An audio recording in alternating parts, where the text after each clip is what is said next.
Hey guys, it's the holidays, and because we don't have another stream for a couple weeks, I think now, we just finished with some, we're gonna take this time and rebuild our tech world here, rebuild our studio, and just get rid of this wall, all right, and like make some more space and clean up cables and like completely redesign what this place looks like. So stay tuned for that. We're going to document and share as much of it as possible.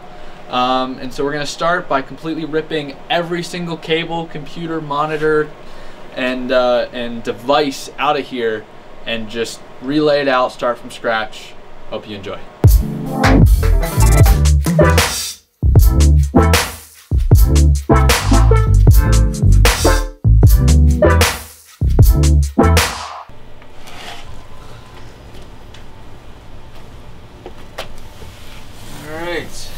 Got some boxes.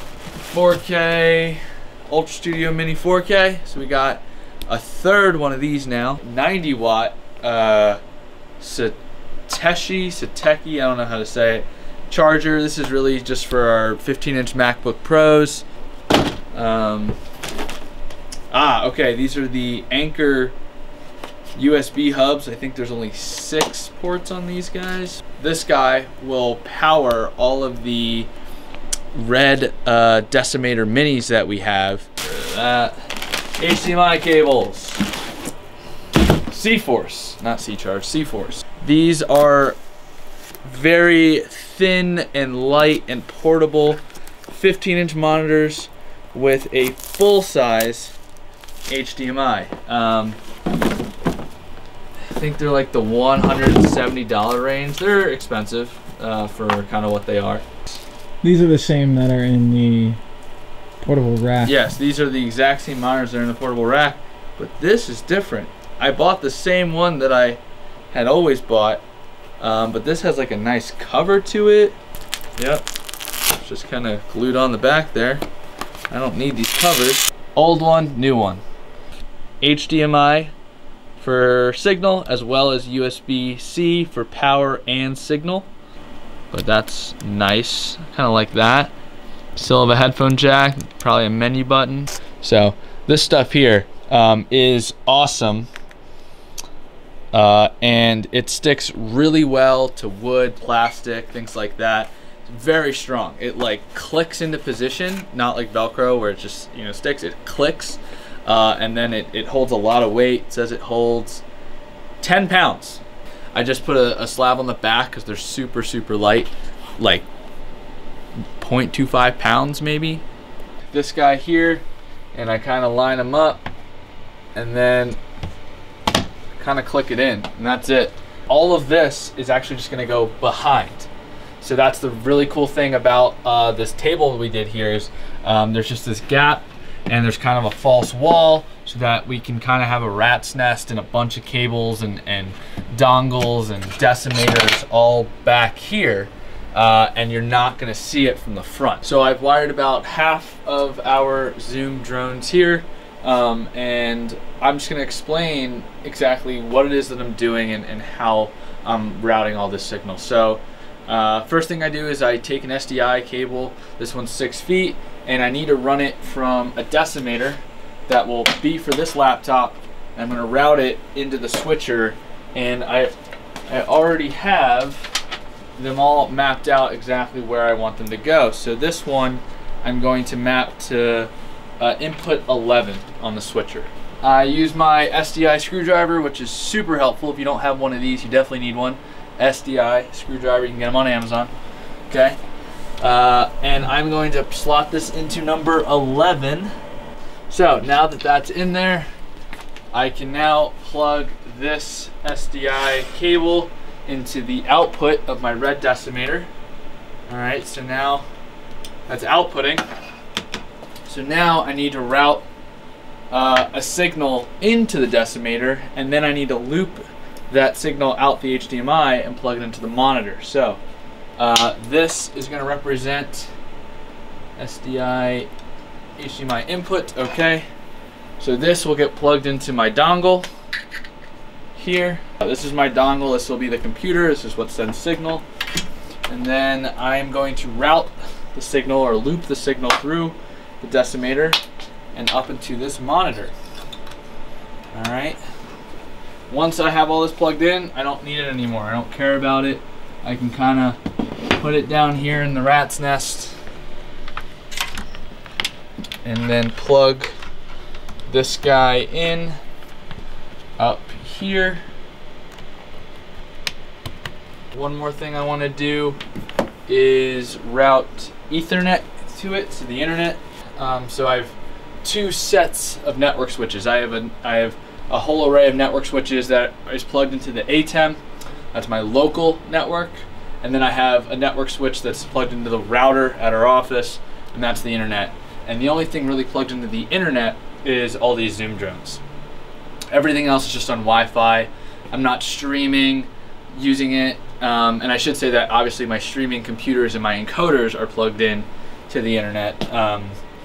But for sources coming in, just the Zoom drones. So now that this guy is good to go, I can take some, I'm gonna call this Velcro, I don't really know what to call it, but industrial Velcro I'll call it, and place it.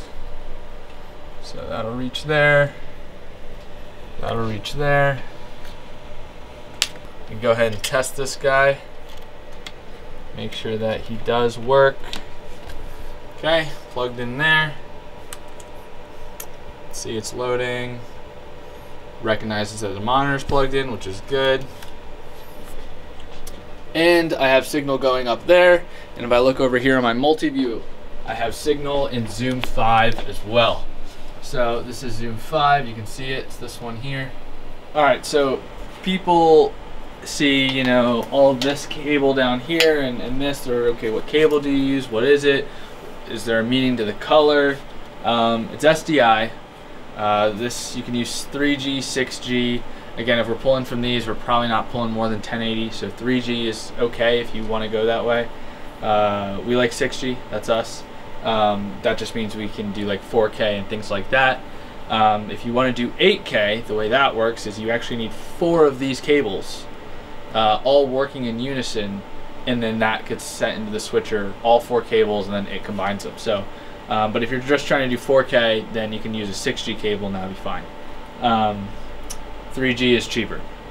Okay, all of the Zoom drones are wired now, and we are going to go ahead and get audio to all of them and get some ATEM minis and some web presenters in here to do our Zoom or Microsoft Team return feed. So that's next, audio and video inputs.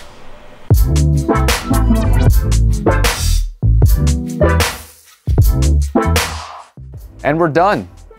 This is our new Tech World studio for all of our virtual events. So let me give you a quick tour. We'll go start over here on the switcher.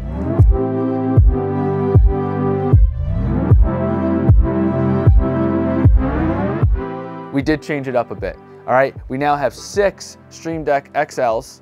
All right, and that is because we found that we used our super sources and macros and companion almost more than we used the actual cut bus on the switcher. But we didn't want to get rid of it because it is a standard and it's very nice to have, especially when you're doing things live. So that's why the Stream Decks are now actually in the middle because they get used more. The advanced panel is here on the side because it's still super useful, and you honestly don't need to look at it to use it, which is why it's always on the right. Use your right hand to hit the cut bus. All right. Switcher laptop is here, and notice nothing's really in front of it. We found that we wanted to be able to get to it during live shows more often, and having all the Stream Decks in front of it made it hard to reach over. So that is that. To the left of the switcher is now the scopes and records, which are in a much more useful space to look at, as well as the recorders are nice and elevated, and we can monitor the records. Not that that was an issue before, but now it's just a little easier to see them and we're not guessing, is it still recording, is it not, things like that.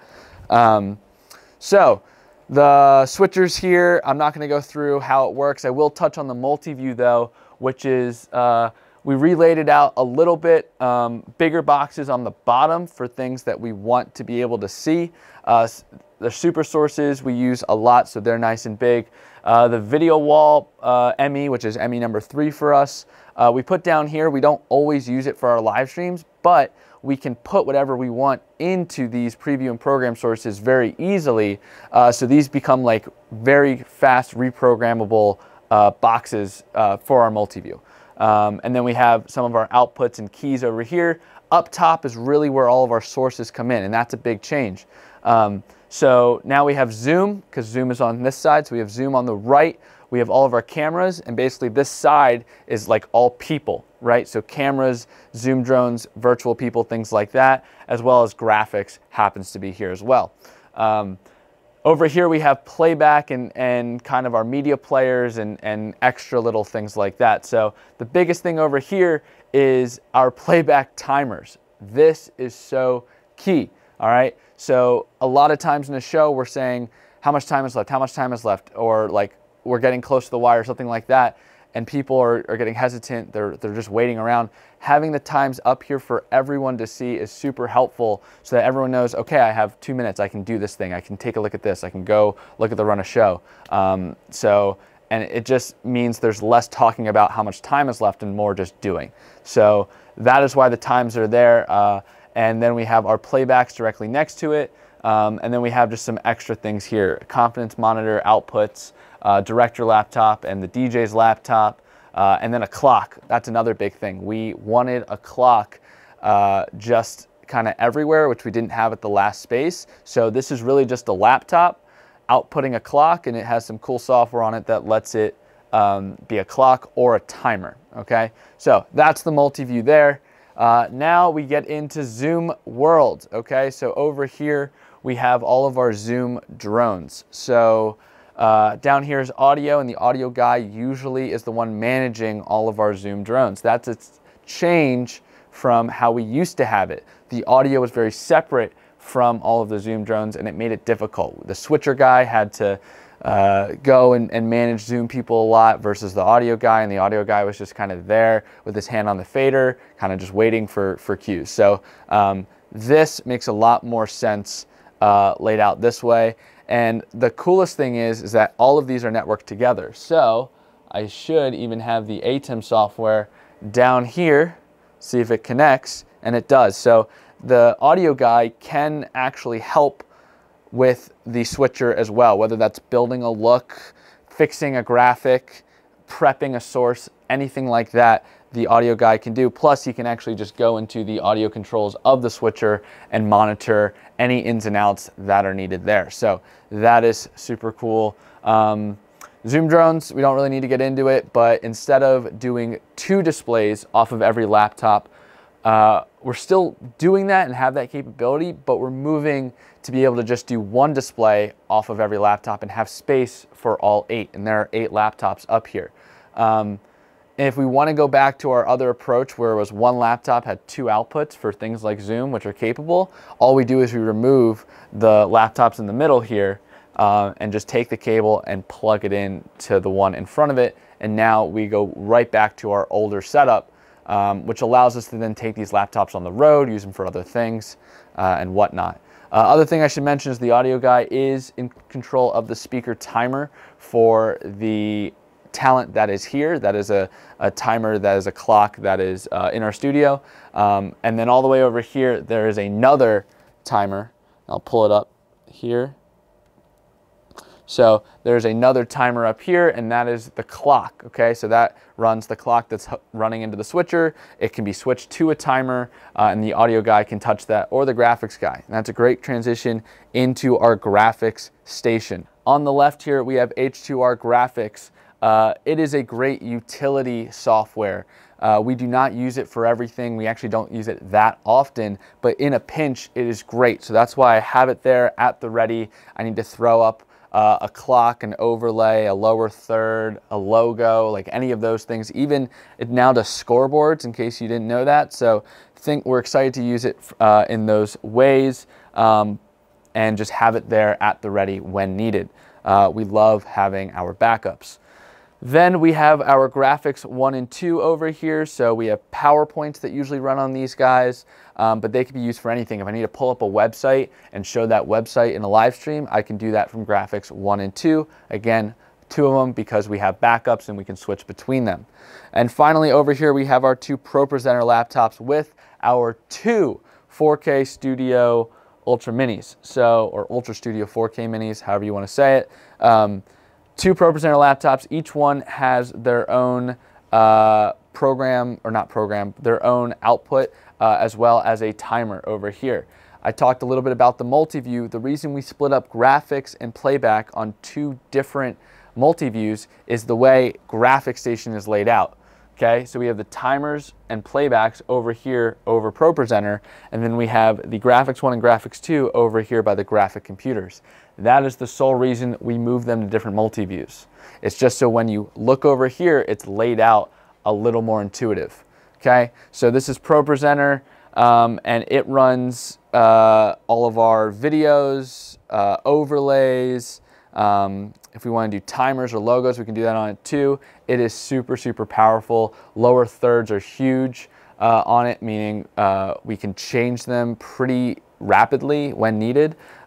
So we do like using ProPresenters, and it's simple, right? It's you click it and it works. You don't have to like take it just for the ProPresenter, the switcher, the technical director, he should be cutting and taking and things like that. So it's just one click and it works.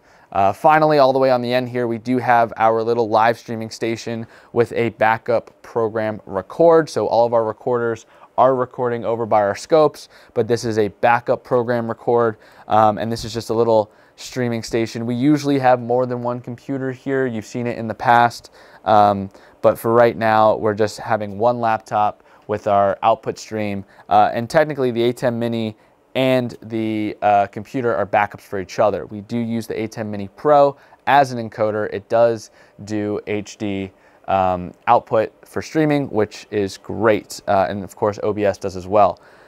Touching on that A10 Mini Pro is a great way. I want to circle back to our Zoom world, because hiding behind a lot of our Zoom drones here are A10 Minis. Okay, and we decided to mount them. That's one of the ways we made this look very clean. Was it's just Velcro. Okay, that's all this is. It's just Velcroed on here, and it's getting a feed from the switcher.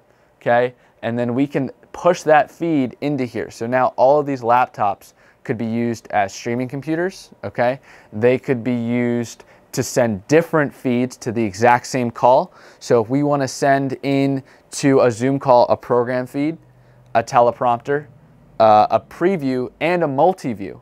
Okay, that's 4 different inputs. We can set all of that in here. So that is a wrap on our studio here. I hope you enjoyed it, and yeah, so please subscribe if you want to see more, and we're going to be doing more videos on how this stuff is wired and how it works.